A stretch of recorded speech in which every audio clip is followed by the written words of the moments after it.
बहुत से ऐसे बच्चे होते हैं जो बहुत ज़्यादा बीमार रहते हैं। कुछ बच्चे होते हैं कि बहुत छोटे अभी हुए हैं, 10-15 दिन, 20 दिन या फिर 1 महीना वो बीमार ही रहते हैं क्योंकि बहुत छोटे होते हैं। लेकिन बहुत से बच्चे ऐसे होते हैं कुणाल जी, जिनका लंबा ट्रीटमेंट चलता है। डॉक्टर कहते हैं कि भाई अभी 5 साल तक आपका ट्रीटमेंट चलेगा या फिर 3 साल तक इनको अभी दवाई खिलानी पड़ेगी। तो ऐसा क्यों होता है? सबसे पहले तो मैं ये बताना चाहूँगा कि हमारे बच्चे के जन्म के समय प्रॉब्लम होगी या नहीं होगी, इसका विचार कोई भी लड़की, कोई भी माँ अपनी जन्म कुंडली से कर सकती है।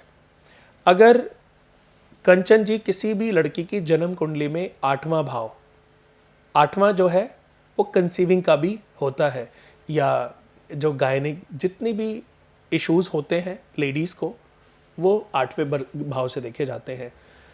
7th हाउस जो है हस्बैंड वाइफ का है, और उसके बाद संतान की जो प्राप्ति है वो 5वें घर से देखी जाएगी।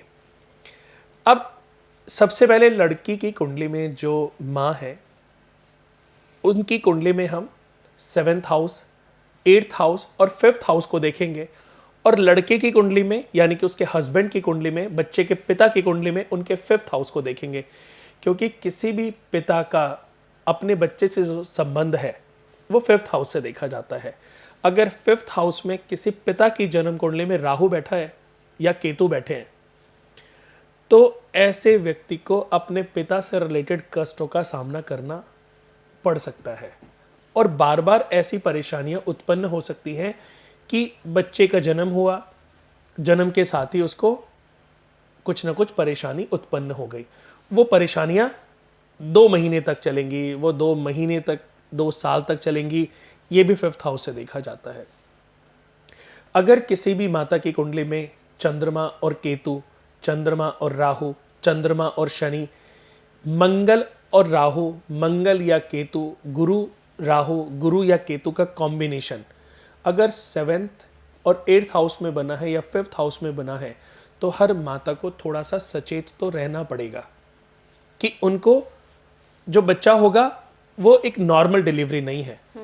वो भले ही डॉक्टरी ट्रीटमेंट, डॉक्टरी बातों से आपको लग रहा है, डॉक्टर ने बोला है कि कोई प्रॉब्लम नहीं है, ये नॉर्मल डिलीवरी, बट मैं कहता हूं कि 99% ये सर्जरी ही होगी।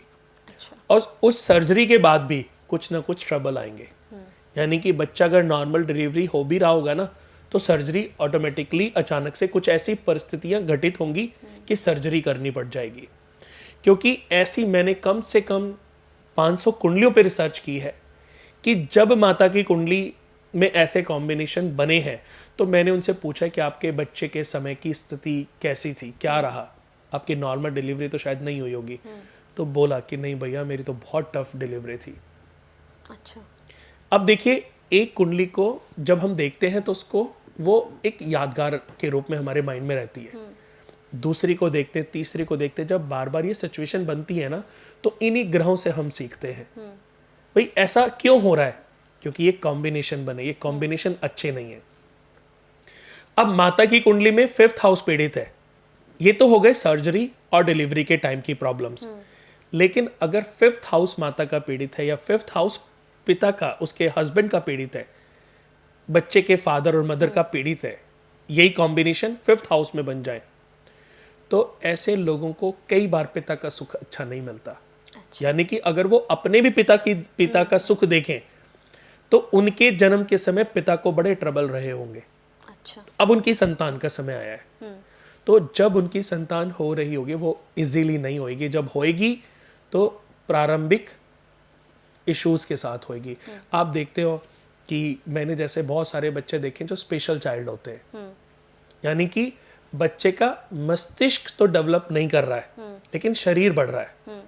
तो उन बच्चों में मानसिक संतुलित, उनका मन संतुलित नहीं हो पाता, उनकी बुद्धि अपग्रेड नहीं हो पाती, या कुछ मेडिकल इश्यूज तो देखो होते ही हैं, बट उसका इफेक्ट उस बच्चे के जीवन पर पड़ता है। यानी कि आप अपने अगर बच्चे की कुंडली, बच्चे की लाइफ देखना चाहते हैं, तो आपको अपनी कुंडली को बहुत अच्छे से समझना पड़ेगा। संतान अच्छी होगी या संतान खराब होगी, संतान सुख देगी या आपको प्रॉब्लम्स देगी, तो आप अपनी जन्म कुंडली के 5th हाउस से जान सकते हैं। 5th हाउस का अच्छा रहना बहुत ज़रूरी है, क्योंकि 5th हाउस हमारे पिता का भी घर है और हमारी संतान का भी घर है। असेंडेंट और डिसेंडेंट दोनों 5th हाउस से देखे जाते हैं। ज्ञान, बुद्धि, भावुकता, संतान, पेट की प्रॉब्लम, जितना भी व्यक्ति ज्ञान अर्जित करता है, उस ज्ञान से तरक्की करता है, उसका विचार जितने भी आप देखते होंगे कि आईआईटी, इंजीनियरिंग, ये सब चीज़ें जो हैं 5th हाउस से ही विचारी जाती हैं। 5th हाउस से अगर हम रोग की बात करें, विकारों की बात करें, तो हृदय रोग या शुगर से रिलेटेड रोग 5th हाउस से देखे जाते हैं।